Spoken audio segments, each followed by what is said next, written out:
नई शिक्षा नीति 2020 के प्रयोजन। इस आलेख पर यहाँ संक्षिप्त रूप से प्रकाश डालना चाहूँगा।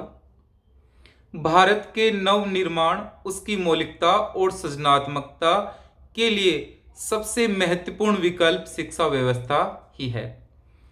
अतीत के जिस दौर में भारत विश्व गुरु कहलाता था, आज उसी स्थिति को पुनः स्थापित करने के लिए शिक्षा व्यवस्था में आमूलचूल परिवर्तन करना आवश्यक हो गया है।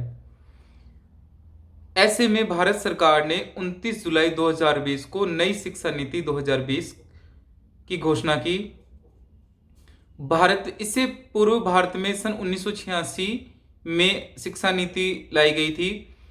उसके पश्चात शिक्षा व्यवस्था में यह बहुत बड़ा क्रांतिकारी कदम है। इस शिक्षा नीति से देश की शिक्षा प्रणाली के प्रयोजन और विषय वस्तुओं में परिवर्तन लाना है। इस शिक्षा नीति के लक्ष्य और प्रयोजन रोजगारपरक शिक्षा के साथ साथ मातृभाषा या क्षेत्रीय भाषाओं को बढ़ा देने का भी विचार इसमें प्रस्तावित है, जो बहुत बड़ी इस देश को उसकी महती आवश्यकता है, क्योंकि मातृभाषाओं को इससे बहुत बढ़ावा मिलेगा। इस शिक्षा नीति में सन 2030 तक सकल नामांकन अनुपात, जिसे ग्रोस एनरोलमेंट रेशियो कहा जाता है GER, उसको 100% लाने का लक्ष्य इस शिक्षा नीति में रखा गया है। यह देश भर की शैक्षिक संस्थाओं की गुणवत्ता बढ़ाने और उन्हें पहले से अधिक सशक्त बनाने के उद्देश्य को साथ लेकर चली है।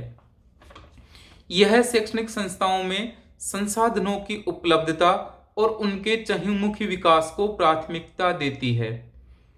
यह शिक्षा नीति भारतीय शिक्षा जगत में गहरे तक पांव जमाने वाले जो शिक्षा के माफिया हैं, उनके गढ़ों को ध्वस्त करने, अभिजात्यवाद के प्रचलन पर अंकुश लगाने और सभी जन तक शिक्षा पहुंचाने के लिए प्रतिबद्ध है।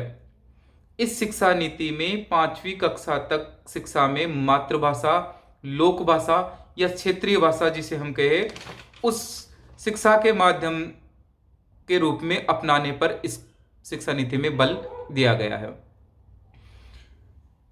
इस शिक्षा नीति में संपूर्ण भारतवर्ष की जो शिक्षण संस्था में पारदर्शिता, जिसे ट्रांसपेरेंसी कहा जाता है, पारदर्शिता लाने, उनके हर कार्य की जवाबदेही तय करने में महत्वपूर्ण भूमिका अदा यह करती है।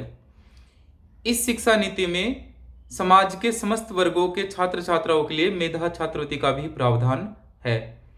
यह शिक्षा नीति शोध के क्षेत्र में गुणवत्ता लाने, योग्य शिक्षकों की नियुक्ति करने के साथ ही यह गुणात्मक, आलोचनात्मक, क्रियात्मक एवं वैज्ञानिक सोच पर आधारित विषय को प्राथमिकता देती है। यह जीवन के उच्चतम स्तर या विशिष्ट स्तर पर रोजगार के अवसर को उपलब्ध करवाती है। रोजगार के अवसरों को उपलब्ध करवाना इसका प्रमुख लक्ष्य या प्रयोजन है।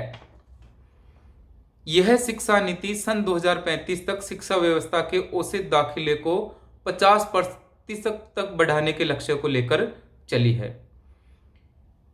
इस शिक्षा नीति के उद्देश्य पर प्रकाश डालते हुए और इसके बारे में हमें बताते हुए अगस्त 2020 में अपने भाषण में हमारे देश के जो माननीय प्रधानमंत्री श्री नरेंद्र मोदी जी हैं, उन्होंने कहा कि यह शिक्षा नीति एक नीतिगत दस्तावेज नहीं है, बल्कि 130 करोड़ से अधिक भारतीयों की आकांक्षाओं का प्रतिबिंब है।